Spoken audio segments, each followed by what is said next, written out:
할렐루야, 주님의 이름을 찬양합니다.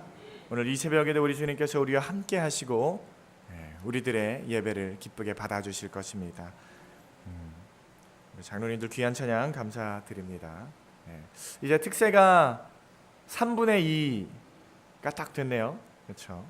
3분의 2 시점을 이제 지나고 있는데 아무쪼록 힘내시고 마지막 날까지 하나님을 간절히 만나고 하나님과의 충분한 교제를 통하여서 하나님과 더 가까워지는 시간이 되기를 소원합니다. 로마서도 이제 14장을 달리고 있습니다. 오늘 14장에서는요, 사도 바울이 어떠한 이야기를 이어서 하고 있는지 한번 다 같이 살펴보도록 하겠습니다.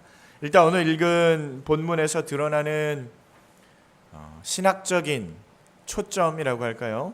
사도 바울이 뭘 말하고 있느냐 보니까 교회에 대해서, 또한 성도의 삶의 목적에 대해서 말을 하고 있는 것을 우리가 알 수 있습니다.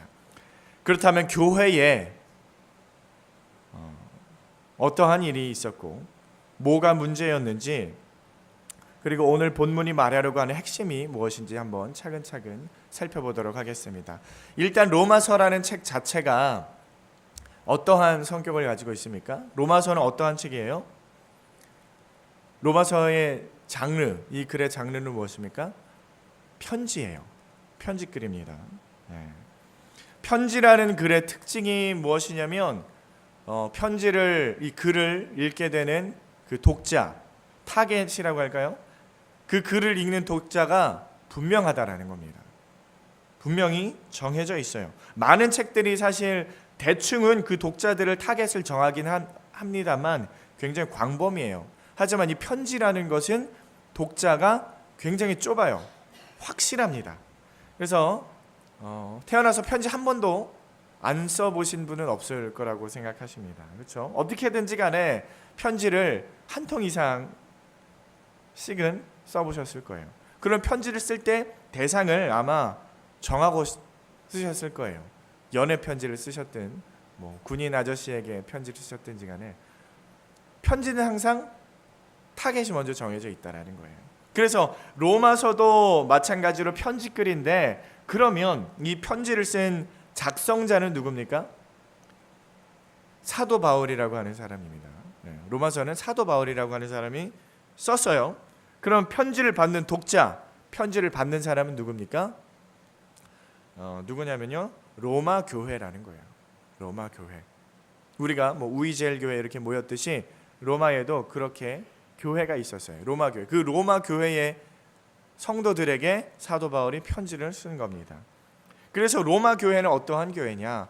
로마에 복음이 전해져서 그 복음을 듣고 모인 사람들, 그래서 그들이 로마 교회로 모이게 되는데 그 교회 사람들에게 이 로마서라는 편지를 쓰게 되는 것입니다.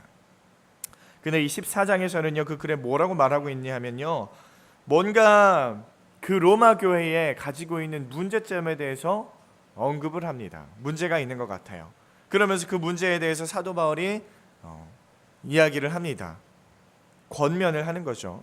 그래서 말씀을 보니까 어떠한 문제가 있었냐 하면 그 교회 안에서 서로, 교회 사람들끼리 서로 비판을 하고 서로 업신여기고 서로 판단을 하고, 네가 틀렸다, 내가 맞다, 계속 그러한 일로 논쟁을 벌이고 있는 것입니다. 그러면은 누가 누구를 비판하고 누가 누구를 업신여기고 그랬을까요? 사실 로마 교회에서는요, 두 가지 부류의 사람들이 모여 있었습니다. 어떠한 부류냐면요, 한 부류는 원래 유대교에서, 이스라엘 백성들, 이스라엘 출신들, 유대교에서 예수님의 그 복음을 받아들이고 예수님을 믿기로 개종한 유대, 이스라엘 출신들입니다. 그리고 다른 쪽 사람들은요, 누구냐면은 이스라엘 사람이 아닌 이방인 출신이라는 거예요. 그래서 예를 들어서 거기가 지금 로마니까 이탈리아 사람들이 살았을 거 아닙니까? 이탈리아 쪽 사람들이거나 아니면 그 옆나라 그리스 사람들이거나 그러한 사람들, 그 이방인들이 마찬가지로 복음을 받아들이고 예수를 믿기로 결단한 이방인들이 그 로마 교회에 같이 모여 있는 겁니다. 그러니까 서로 외국인들이 이렇게 모여 있는 거예요. 그러니까 이렇게 두 부류의 성도들이 로마 교회 안에 함께 공존하고 있는데, 자, 서로 다른 문화권에서 다른 나라에서 자랐을 거 아닙니까? 그러니까 그들이 가지고 있는 문화적 성향이 달랐다라는 거예요. 달랐다라는 거예요. 만약에 우리 우이젤 교회 안에 우리는 다 한국 사람이잖아요. 근데 우리 교회 절반이 뭐 일본 사람이라고 한번 해보세요. 그러면 그 안에 문화가 같습니까? 문화가 달라요. 생각도 다르고요. 문화도 다르고. 그러면은 거기 안에서 막 서로 안 좋은 일들이 벌어날 수가 있다라는 것입니다. 지금 로마 교회가 그랬다는 거예요. 근데 어떻게 무슨 일이 있었냐면은 자꾸 부딪혀요. 뭘로 부딪히냐 하면은 어찌 보면 굉장히 사소한 일입니다. 사소한 일로 자꾸 부딪혀요. 일단 이 유대교 출신들 이스라엘 사람들이죠. 보수파라고 불러볼까요? 이 사람들, 보수파들. 이 사람들은 아무래도 몇천 년 동안 그 유대교의 사상 뼛속까지 그것이 심겨져 있는 사람들이에요. 그 민족성이 얼마나 셉니까? 민족성이 아주 강한 민족이에요, 이 유대 사람들은요. 그래서 그들의 사상에는 율법주의라는 게 있었어요. 율법주의. 모세오경에 그 율법들이 피 속에 흐르는 거예요. 그래서 이 사람들이 지금은 예수님을 믿기로 결정을 했지만 아직도 율법에 나도 모르게 얽매여 있는 거예요. 그 수천 년 동안 그 조상들 통해서 계속해서 뼛속 깊이 심겨져 있는 게 하루아침에 뽑아지지 않잖아요. 하루아침에 달라지지 않는다라는 거예요. 그래서 이 레위기 11장에 금지한 음식들이 있어요. 부정한 음식들. 그런 거를 안 먹는 거예요. 예수님을 믿기로 결심했지만 그거 그냥 지켜오던 거 그냥 그대로 지키고 있는 거예요. 안 먹는 거예요. 이제는 사실 먹어도 되는데 그래도 안 먹는 거예요. 왜냐하면 평생 동안 부정하다고 안 먹어 버릇하던 음식이니까 이제 와서야 먹어도 되는데 굳이 먹질 않는 거예요. 근데 이 이방인들 있죠? 이 로마 사람들, 그리스 사람들, 자유파라고 한번 불러보죠. 보수파 대 자유파. 자, 자유파 이 사람들은 어땠습니까? 율법에 얽매입니까? 그렇지 않아요. 이 사람들은 율법에 얽매이질 않아요. 평생 동안 율법이라는 걸 들어보지도 못했어요, 사실. 그러니까 이 사람들이 보수파 유대교 출신들 사람들을 봤을 때 웃기는 거예요. 얼마나 웃깁니까? 자기들끼리 막 이렇게 말할 수 있어요. 야, 쟤네들 돼지고기 안 먹는데, 야, 그 맛있는 걸 안 먹어? 이상한 애들이야. 쟤네들 토끼도 안 먹어. 토끼고기도 못 먹어. 쟤네들 장어도 안 먹는데, 몸에 그렇게 좋은 장어도 안 먹어. 오징어도 안 먹는데, 이렇게 그냥 수근수근 하는 거예요. 그러니까 얘네들이 봤을 때 이상한 사람들인 거예요. 그 맛있는 것들을 안 먹는다고 하니까. 삼겹살이 얼마나 맛있습니까? 근데 그 예수님 믿어서 먹어도 되는데 안 먹는 거예요. 굳이 안 먹는 겁니다. 그러니까 막 뒤에서 수근수근하고 누구 이제 지나가면은, 야, 쟤는 돼지고기 안 먹는 애들. 그렇게 그냥 자기들끼리 막 얘기하고 그랬어요. 그러니까 그 두 진영이 그러고 있는데 사이가 좋았겠습니까? 사이가 안 좋았겠습니까? 사이가 좋지 않았을 거예요. 좋지 않을 수밖에 없죠. 두 진영이 확실하게 갈라져서 서로를 비방하고 서로를 판단하고 그랬다라는 것입니다. 그러니까 지금 교회 안의 모습인데, 교회 안에는 어떤 모습이어야 합니까? 교회 안에 예수 그리스도의 사랑으로 인해서 그 가운데 평강이 넘쳐나고 온화한 기운이 가득해야 하는데 지금 로마 교회는 그렇지 않았다라는 것입니다. 그 소문이 멀리에 있는 사도 바울에게도 들린 거예요. 오죽했으면. 그래서 사도 바울이 이를 편지를 통해서 지적하고 있는 것입니다. 어떻게 지적하냐? 우리 1절 말씀입니다. 우리 다 같이 한번 읽어보겠습니다. 14장 1절 말씀 시작. 믿음이 연약한 자를 너희가 받되 그의 의심하는 바를 비판하지 말라. 아멘. 자, 어떻게 하라고 합니까? 믿음이 연약한 자를 너희가 받되, 너희가 받아라. 받아라. 이게 무슨 말입니까? 받아주라는 거예요. 받아주라는 것이 무슨 말이에요? 어떻게 하는 겁니까? 이해해줘라. 그거 아닙니까? 이해해줘라. 그냥 넘어가줘라. 이 말 아닙니까? 누구를 받아주라고 합니까 지금? 누구를 받아주래요? 믿음이 연약한 자를 받아주라. 로마서에 보면요, 믿음이 연약한 자가 있고 강한 자가 있어요. 재밌습니다. 믿음이 연약한 자와 강한 자 두 부류가 또 나눕니다. 그러면 아까 말한 이 보수파와 자유파가 있었어요. 그러면 그 둘 중에 어떤 사람들이 믿음이 연약한 자일 것 같습니까? 믿음이 연약한 자, 믿음이 연약한 자가 있고 강한 자가 있고 보수파가 있고 자유파가 있었어요. 그러면 여기에서 1절에서 말하고 있는 믿음이 연약한 자는 누구를 가리키냐 하면요, 바로 보수파에 있던 유대파 그리스도인들을 말을 하고 있는 거예요. 그들이 믿음이 연약한 자예요. 조금 의아할 수가 있죠. 그 사람들이 더 강한 자 아닌가? 더 강한 자일 것 같죠? 근데 뭔가 율법적이고 그러한 금욕적인 모습을 보이는 이들이 어떻게 보면 강한 자처럼 보일 수가 있는데, 지금 사도 바울은요, 그들을 향해서 믿음이 연약한 자라고 부르고 있어요.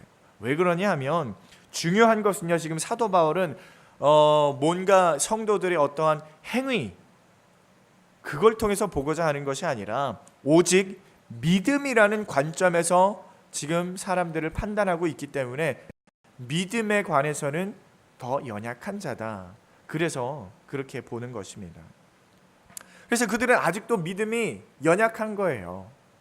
그들에게 평생 동안 박혀 있었던 것은 어떤 것입니까? 믿음이라기보다는 어떠한 행위, 율법을 지킴으로 말미암아 율법을 지켜내는 것에 더 초점이 맞춰져 있던 사람들. 그래서 믿음이 아직 연약한 거예요.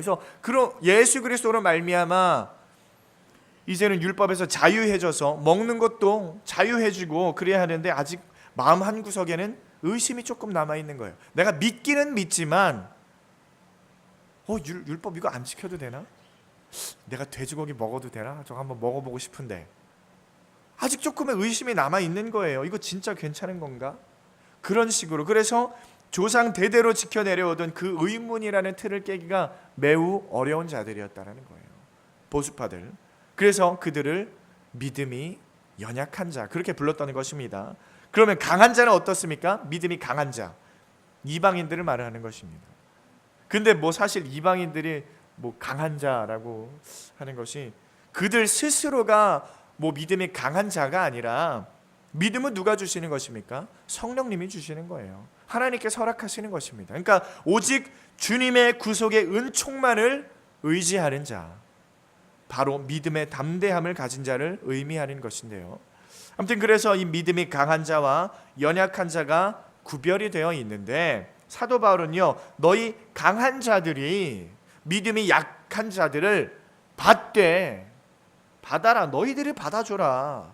쟤네들 좀 유별나지, 특별하지, 근데 너희가 받아줘라. 그렇게 말을 하고 있는 것입니다.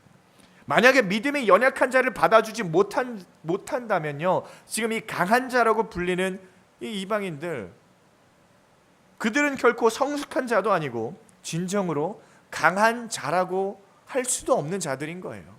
강한 자는요, 약한 자를 받아줄 때에 그 강함이 인정되는 것입니다. 근데 이게 서로 그들의 문제들이 해결이 되지 않고 있는 그런 상황 가운데 있었다라는 것입니다.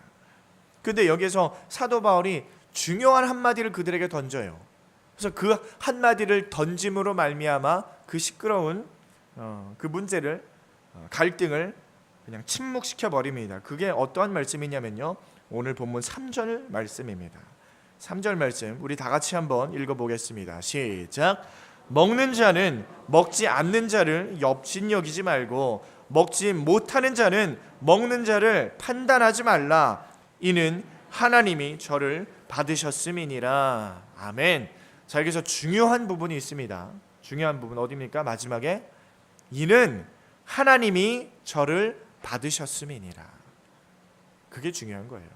이는 하나님이 저를 받으셨음이니라. 자, 하나님이 저를 받으셨음이니라. 하나님이 받았어요. 하나님이 저들을 받아주셨다라는 것입니다. 이 유대파 그리스도인들, 보수파들도 하나님이 받았고 이방인들도 하나님이 받았다라는 겁니다. 같이 하나님께서 받았다라는 거, 다시 말하면요, 그 모두 로마 교회 안에 있는 자들은요 모두 하나님의 선택을 받은 구원받은 백성이었다라는 것입니다. 그것이 중요한 거예요. 비록 그들이 믿음이 연약하다 할지라도 그들이 하나님의 자녀 된 것이면은 틀림없다라는 것입니다. 그러니까 한마디에 뭐 토를 달 수가 없는 거예요. 누구를 비판하고 누구를 판단하고 누구를 업신여기고 그럴 수가 없다라는 거예요. 왜냐하면 그들 모두 하나님께서 받았기 때문에. 그래서 하나님께서 그들을 당신의 자녀 삼았는데 뭐 누가 말할 수 있겠습니까? 그러니까 사실 공동체라는 것은요 서로 받아주어야 한다라는 것을 믿으시길 바랍니다. 서로 받아주는 것이 바로 공동체의 참된 모습이라는 거예요. 더 이상 말할 게 없어요. 쟤는 어떻고요? 저 사람은 어떻고요? 이 사람은 어떤 줄 아십니까? 그거 말할 거 없어요. 어떻게 하라는 거예요? 그냥 받아주라는 거예요. 아, 이 사람은 그냥 이런 사람이구나. 그냥 받아주는 거예요. 그래서 교회의 모습은요 서로 사랑하고 서로 받아줘야 하는 자들인 줄 믿으시길 바랍니다. 뭐 이러쿵 저러쿵 말할 게 없어요. 그냥 받아줘라. 야, 시끄러워. 그냥 받아줘. 사도 바울이 그렇게 말을 하고 있는 겁니다. 뭘로 받아줘요? 사랑으로 받아주는 거죠. 사랑으로. 근데 그렇게 말하다가요 이제 더 중요한 이야기가 등장을 합니다. 사실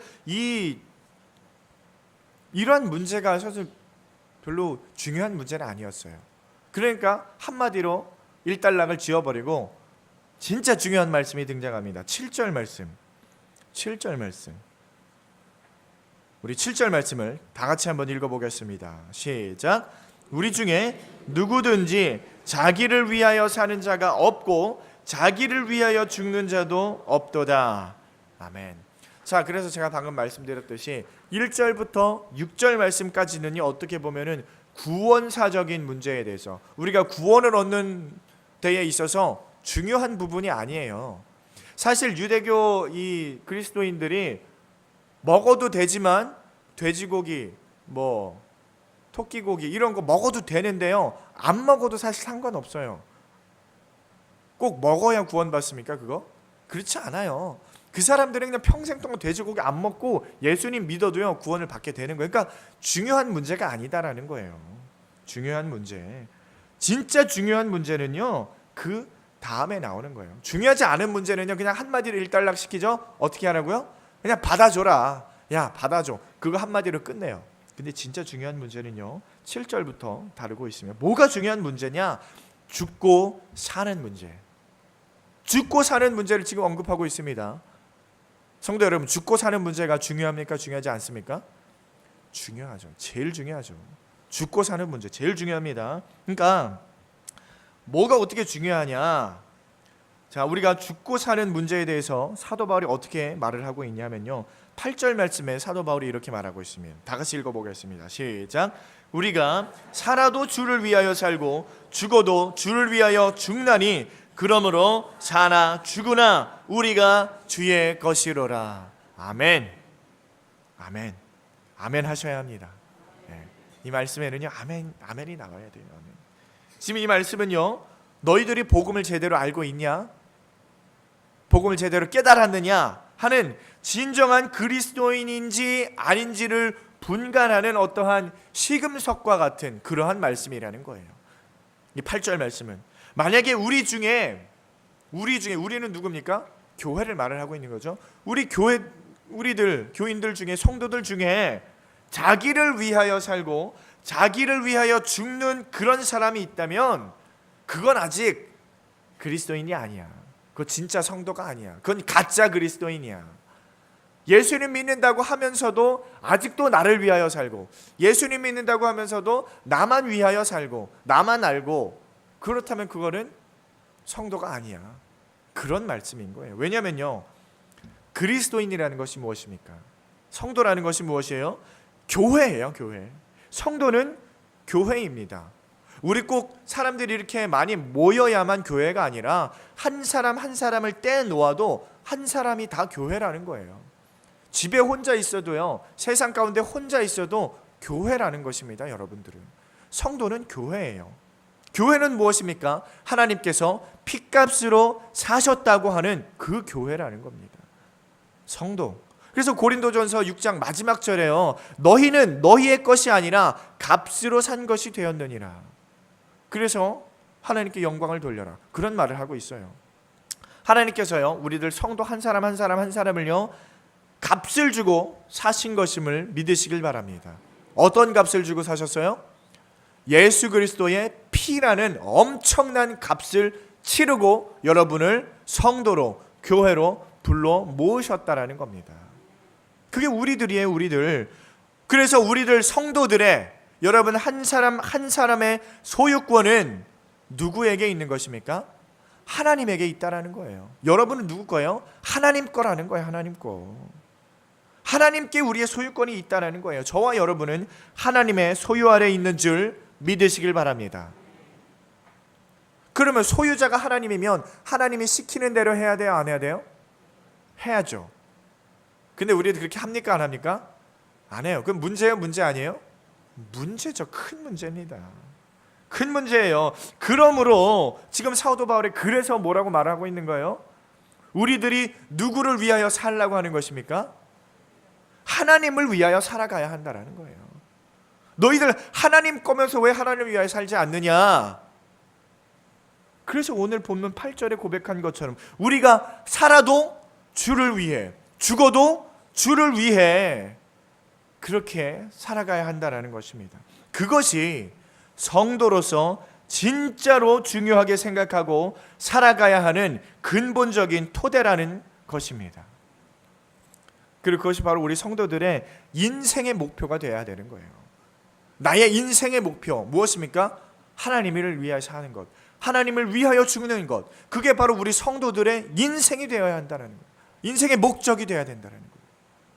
간혹 가다가요 보면은 정체성의 혼란을 겪는 분들이 계세요. 정체성의 혼란을 겪고 내가 누군지를 몰라요. 내가 하나님의 성도인데 내가 누군지를 모르는 거예요. 우리가 사실 정체성의 혼란은 어렸을 때 겪는 거예요. 어렸을 때 나는 누구지? 나는 왜 살지? 나는 어디서부터 왔지? 나는 어디로 가는 거지? 나는 왜 숨을 쉬는가? 그런 생각, 그런 고민 다 한 번쯤은 해보셨을 거예요. 그렇죠? 그럼 나의 목적이 뭘까? 나의 인생의 목적이 뭘까? 나는 뭘 위하여 사는 거지? 뭘 위하여 살아야 되나? 혼란이 오는 거예요. 혼란이 옵니다. 요즘같이 날씨가 쓸쓸해지고 단풍이 지고 비도 내리고 그러면요, 왠지 창밖을 보면서 그러한 고민을, 쓰잘데기 없는 고민 가끔 합니다. 그렇죠? 가끔 해요. 근데 사실 지금 우리들은요, 성도로서 복음을 알고, 그러니까 그 고민을 할 필요가 있습니까, 없습니까? 없어요. 우리는요, 내가 누군지를 분명히 알아요. 내가 죽으면 어딜 가는지 모르세요? 알잖아요. 알만 하니까 지금 이 새벽에 다 나와 앉아 있는 거 아닙니까? 다 아는 거예요. 그러니까 우리가 그러한 정체성의 고민을 하는 것이 무의미하다라는 거예요. 필요가 없어요. 그러니까 쓰잘데기 없는 거예요. 무의미한 겁니다. 왜냐하면 성경에 그 답이 다 나와요. 우리가 어디서부터 왔고, 우리는 어디로 가는 존재들이고, 우리는 어떠한 자들이고, 우리의 인생의 목적은 어디에 있고, 성경에 다 기록이 되어 있다라는 것입니다. 하지만 세상 사람들은 그걸 압니까, 모릅니까? 몰라요. 그러니까 아직도 고민하고 있는 거예요. 나이 80, 90 먹어서도요, 내가 죽으면 어떻게 되지? 세상 사람들은 그거 고민하고 있는 거예요. 정말 그들에게는 그 풀리지 않는 엄청난 미스터리, 그게 바로 인생의 목적이라는 거예요. 인생의 목적, 중대사항이죠. 근데 그렇게 고민하던 세상 사람들이 만약에 예수님을 영접하고 복음을 깨닫게 되면은요, 그 고민이 한 번에 사라지게 되는 거예요. 고민이 한 번에 사라지게 되는 거예요. 왜냐면요, 그 인생의 목적이 분명해지거든요. 인생의 목적이 깨끗해져요. 확실해지는 거예요. 그래서 우리가 옛사람과 새사람이라고 말하죠. 옛사람은 뭡니까? 자, 세상에 속해 있는 사람들, 예수님을 알지 못하는 사람들, 옛사람이라고 해봅시다. 그들의 세상의 목적이 어디였어요? 그들의 인생의 목적이 어디 있습니까? 자기 자신에게 있는 거예요. 나한테 있는 거예요. 이 세상 사람들을 누구를 위하여 살아요? 나를 위하여 살아요. 돈을 벌어도 누굴 위해 봅니까? 나를 위해 벌고, 돈을 써도 누굴 위해 써요? 나를 위해 쓰고, 잠을 자도 나를 위해 자고, 일을 해도 나를 위해 일을 하는 거고, 다 나를 위해서, 나를 위해, 뭘 해도 날 위해, 뭘 해, 이거 해도 날 위해, 다 날 위해서 사는 거예요. 그게 세상 사람들. 예수 믿는 사람들은 누굴 위해 삽니까? 주님을 위해 사는 거예요. 예수를 믿으면 새 사람이 되는데, 새 사람의 특징, 새 사람과 옛 사람의 구분짓는 가장 큰 특징이 무엇이냐면요, 그 인생의 목적이 달라진다라는 것입니다. 새 사람은요 어떻게 되는 겁니까? 그 목적이 어떻게 돼요? 누구를 위해 삽니까? 나를 위해 사는 거예요? 아니에요. 새 사람, 성도들은요 나를 위해 사는 사람들이 아닌 줄 믿으시길 바랍니다. 우리들은요 주님을 위해 살아가는 자들이에요. 주님을 위해 살아가는, 내가 만약에 돈을 벌어도 주님을 위해서 버는 거고, 돈을 써도 주님을 위해 쓰는 것이고, 먹는 것도 주님을 위해, 즐기는 것도 주님을 위해, 기도를 해도 주님을 위해, 찬양을 해도 주님을 위해, 모든 것이 주님을 위해 살아가는 자들이 성도라는 거예요. 왜냐하면 우리가 누구 거기 때문에? 하나님 거기 때문이에요. 하나님 거기 때문에요. 주님을 위해 살아가는 자들이 바로 성도들이라는 것을 믿으시길 바랍니다. 그래서 오늘 사도 바울이 강력하게 이야기하고 있는 게 바로 오늘 8절 말씀이라는 거예요. 8절 말씀. 우리 8절 말씀을 다시 한번 크게 읽어보도록 하겠습니다. 시작. 우리가 살아도 주를 위하여 살고 죽어도 주를 위하여 죽나니 그러므로 사나 죽으나 우리가 주의 것이로라. 아멘. 아멘. 이 말씀이 저와 여러분의 인생의 핵심이 되는 목적이 되기를 주님의 이름으로 축원드립니다. 그러면 왜 우리가 옛사람에서 새사람으로 변화되면은 예수를 믿지 않다가 예수를 믿게 되면 그 인생의 목적이 달라지는 겁니까? 왜 인생의 목적이 달라져요? 거기 분명한 이유가 있어요. 이유가 있는데요, 그 이유는 바로 9절 말씀입니다. 우리 9절 말씀 보겠습니다. 제가 읽어드릴게요. 이를 위하여 그리스도께서 죽었다가 다시 살으셨으니 곧 죽은 자와 산 자의 주가 되려 하심이니라. 아멘. 이를 위하여, 이를 위하여가 무엇입니까? 이를 위하여가 무엇이에요? 자, 우리의 인생의 목적이 어디에 있었다고 그랬어요? 먼저 나한테 있었는데 그 인생의 목적이 나에서 하나님으로 변화하는 거, 바뀌어지는 거, 그것을 위해서 우리 주님이 어떻게 됐다고요? 십자가에 돌아가셨다라는 것입니다. 나의 인생의 목적이 나에서 하나님으로 변화시키기 위해서 예수님께서 십자가에 돌아가셨다라는 거예요. 그래서 고린도후서 5장 14절에도 이러한 말씀이 있습니다. 그리스도의 사랑이 우리를 강권하시는도다. 우리가 생각건대 한 사람이 모든 사람을 대신하여 죽었은즉 모든 사람이 죽은 것이라. 저가 모든 사람을 대신하여 죽으심은 산자들로 하여금 다시는 저희 자신을 위하여 살지 않고 오직 저희를 대신하여 죽었다가 다시 사신 자를 위하여 살게 하려 함이니라. 아멘. 결국은 예수님께서 왜 죽으셨다고요? 우리들을 위하여 사는 것이 아니라 하나님을 위하여 살아가게 하기 위해서. 사도 바울은 여기 확고한 거예요. 확실합니다. 예수님이 십자가에 돌아가신 그 이유는 죽은 자와 산 자의 주가 되려 하심인 줄 믿으시길 바랍니다. 이제는 내가 주인이 아니라 나의 주인은 누굽니까? 하나님이에요. 하나님이 된 거예요. 나의 주인은 바로 예수 그리스도가 되신다는 말씀이에요. 그래서 갈라디아서 2장 20절에 이렇게 고백하고 있습니다. 내가 그리스도와 함께 십자가에 못 박혔나니 그런즉 이제는 내가 산 것이 아니요 오직 내 안에 그리스도께서 하신 것이라. 이제 내가 육체 가운데 사는 것은 나를 사랑하사 나를 위하여 자기 몸을 버리신 하나님의 아들을 믿는 믿음 안에서 사는 것이라. 그렇게 고백하고 있는 겁니다. 그 믿음이 여러분 있으십니까? 그 믿음이 있으세요? 예수님께서 날 위해 돌아가신 것이 내가 하나님을 위하여 살아가는 것, 그게 믿음, 그 믿음이 있냐 그 말입니다. 예수님께서 나를 위하여 돌아가셨기 때문에 우리의 인생, 나의 인생의 주인이 나 자신이 아니라 나의 인생의 주인이 이제는 하나님이 되시고 예수님이 되시고 성령님이 되신다는 것을 믿음으로 나아가시는 여러분 되시길 주님의 이름으로 축원드립니다. 사랑하는 성도 여러분, 살아도 주를 위해, 죽어도 주를 위해, 이 한 문장이 여러분의 인생을 붙드는 말씀이 되시길 바랍니다. 오늘도 이 새벽에 간구하는 기도가 있으실 거예요. 기도 제목 다 들고 나오셨을 겁니다. 날마다 주님 앞에 나와서 하는 기도의 제목들이 있으실 거예요. 하지만 제가 한 가지 권고 드리는 것은 과연 그 기도 제목이 누구를 위한 기도 제목인지 한번 점검해 보는 시간을 가지시길 바랍니다.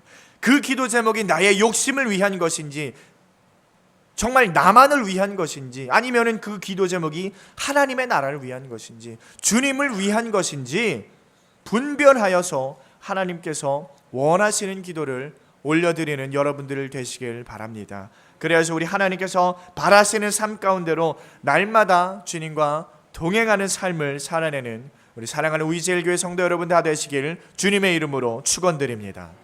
잠시 기도하겠습니다.